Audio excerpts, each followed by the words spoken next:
Hello everyone, welcome back to another video. Today I will show you how to convert image to PDF on Android. So open your Play Store and tap to search bar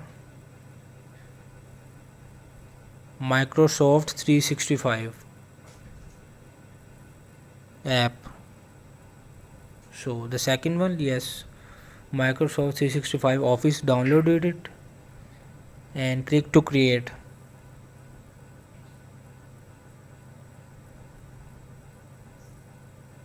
And select to picture to PDF. Select any random photo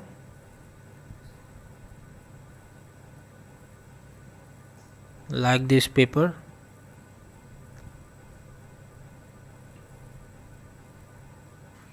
So click to send this basic.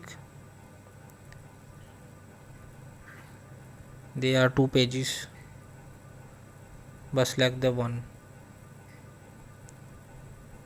So save is that on your local device. So hope this video help you. Please don't forget to like and subscribe.